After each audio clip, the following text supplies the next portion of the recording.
చూద్దాం. ఎవరు అనుకోలే, అందరూ అనుకున్నారు బాబు గారిని జైల్లో పెడితే ఆయన కుమిలిపోతారు, ఇబ్బంది పడతారని. చూసాం కదా పులి. ఆ రోజు జైలు బయటకు వచ్చినప్పుడు కూడా పులిలాగా వచ్చిన వ్యక్తి. ఇది మనం మర్చిపోకూడదు. ఎందుకంటే ఇప్పుడు మన అధికారంలో ఉన్నాం, సెల్యూట్లు కొడతారు, గ్రీన్ కార్పెట్ ఏమన్నా వేస్తారు, రెడ్ కార్పెట్ ఏమన్నా వేస్తారబ్బా. కానీ కష్టకాలాలు మనం మర్చిపోకూడదండి. ఎన్ని ఇబ్బందులు ఎదుర్కొన్నాం మనం మర్చిపోకూడదు.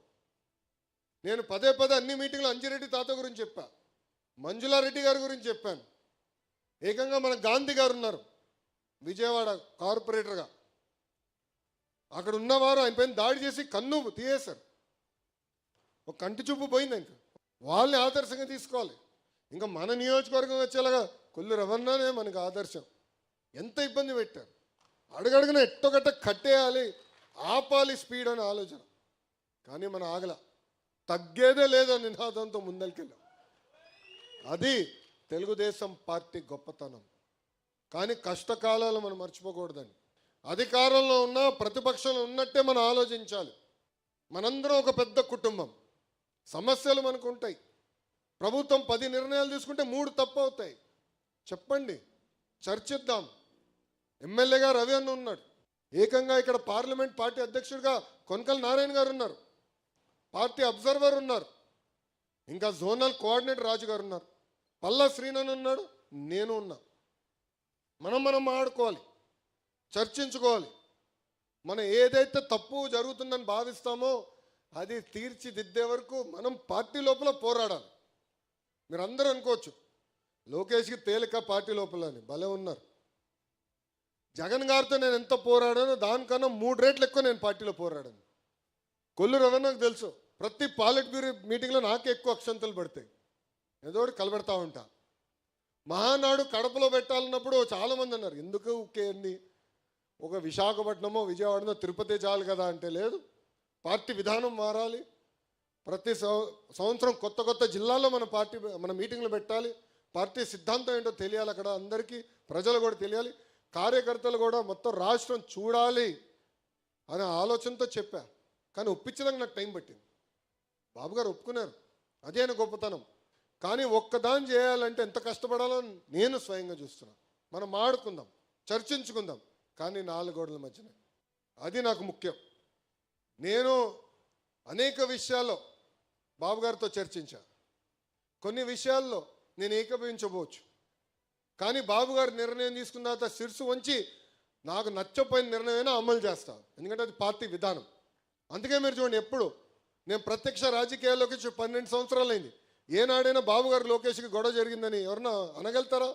సాక్షి తప్ప. ఆఫ్కోర్స్ ఆ బులుగు మీడియా ఉంది కదా, ఎప్పుడు రాస్తాడు, ఎప్పుడు ఉండదు.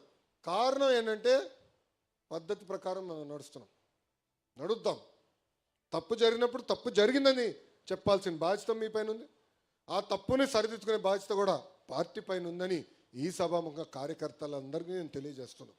మీరందరూ డోర్ టు డోర్ తిరిగారు.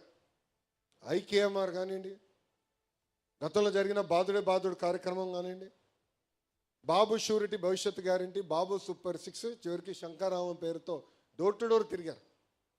అంటే దాదాపు సంవత్సరానికి ఒకసారి తిరిగాం. కోవిడ్ సమయంలో కూడా ఆన్లైన్లో మీటింగ్ పెట్టుకుని మాట్లాడుకునేవాళ్ళం, చర్చించేవాళ్ళం. దానివల్లనే ఈరోజు మనకి ఊహించిన విధంగా మెజారిటీలు వచ్చినాయి. భారతదేశ చరిత్రలో ఎప్పుడు లేని విధంగా 94% సీట్లు కూటమి ప్రభుత్వం కైవసం చేసుకుంది. అధికారంలోకి వచ్చాం, ప్రశాంతమైన వాతావరణం మనకు ఉండొచ్చు, కానీ ప్రజలకి మనం చేసింది కూడా చెప్పుకోవాలి. మీరు చూస్తే ఒకసారి బాబు సూపర్ 6 కూడా తిరిగేద్దాం. ఉద్యోగాలు కల్పిస్తాం, మనం మెగా డిఎస్సి ఏర్పాటు చేసాం. పెద్ద ఎత్తున పెట్టుబడులు ఎట్లా వస్తున్నాయో మీరు చూస్తున్నారు. ఐటీ రంగంలో ఎలాంటి కంపెనీలు మనం పట్టుకొస్తున్నాం మీరు చూస్తున్నారు. ఇవన్నీ వివరించి చెప్పాలి. ఎస్, నిరుద్యోగ భృతి కూడా ఇస్తాను, ఈ సంవత్సరంలోనే మొదలు పెడుతున్నాం నిరుద్యోగ భృతి కూడా, అది మీరు వివరించండి. రెండోది తల్లికి వందనం. తల్లికి వందనం అనేది కేవలం డబ్బులు ఇష్టమే కాదు, భూమి కన్నా ఎక్కువ భారం మోసేది మహిళ. మహిళల్ని గౌరవించాలి, తల్లిని గౌరవించాలనేది తెలుగుదేశం పార్టీ విధానం.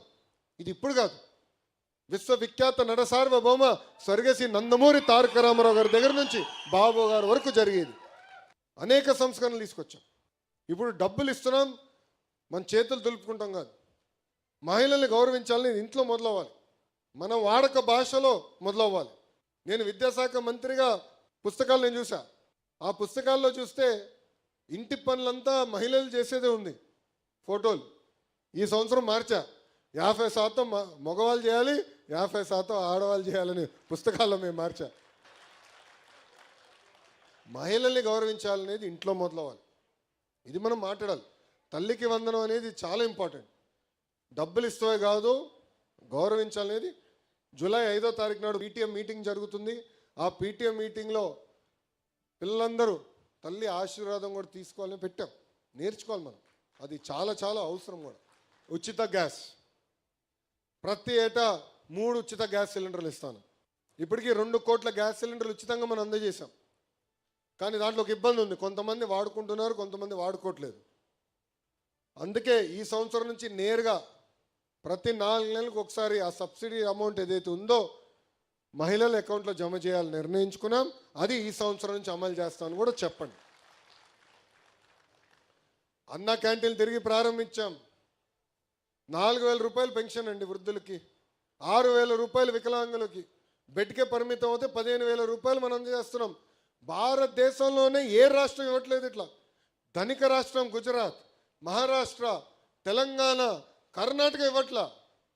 లోటు బడ్జెట్ ఉన్నా ఇచ్చిన హామీని నిలబెట్టుకోవాలి లక్ష్యంతో ఈరోజు మనం ఇలాంటి సంక్షేమ కార్యక్రమాలు చేస్తున్నాం. తెలియజేయండి, గడప గడప తీసుకెళ్ళాలి. ఆ బాధ్యత మనందరిపైన ఉందని ఈ సభాముఖంగా మీ అందరికీ నేను తెలియజేస్తున్నాను. అహర్నిశలు కష్టపడాలి, పార్టీ కోసం మనందరం పోరాడాలి, పని చేయాలి. నమ్ముకున్న సిద్ధాంతాల కోసం ఒక నిర్ణయం తీసుకుంటే ముందుకెళ్లాల్సిన బాధ్యత ఇక్కడ ఉన్న మనందరిపైన ఉందని ఈ సభాముఖంగా మిమ్మల్ని కోరుతున్నాం. అంతేకాదు, ఈ జూలై 2వ తారీఖు నుంచి పార్టీ ఒక కార్యక్రమానికి పిలిపిస్తుంది.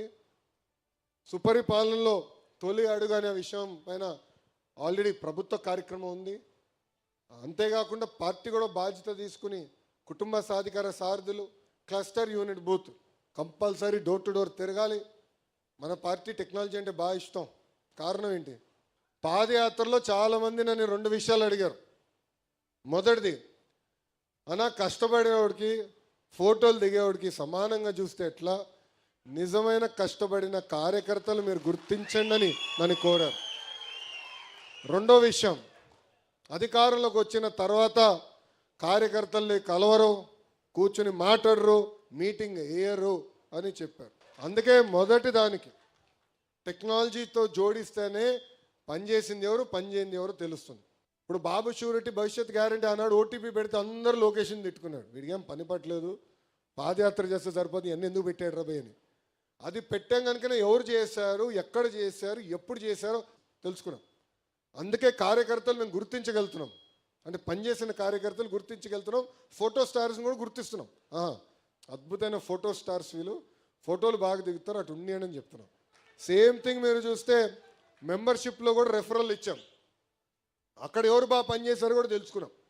అదేవిధంగా మన టీడీపీ ఉంది యాప్, సోషల్ మీడియాలో ఎవరు బాగా పోస్టింగ్ చేశారో కూడా తెలుసుకున్నాం, వాళ్ళకి గుర్తింపు కూడా ఇస్తున్నాం. ఇది మొదటిది. రెండోది, బాబు గారి దగ్గర నుంచి మంత్రుల వరకు కూడా అందరం పార్టీ ఒక డైరెక్షన్ ఇచ్చింది. నియోజకవర్గానికి వెళ్ళి ఒక కార్యక్రమం చేయాలనుకుంటే, ప్రభుత్వ కార్యక్రమం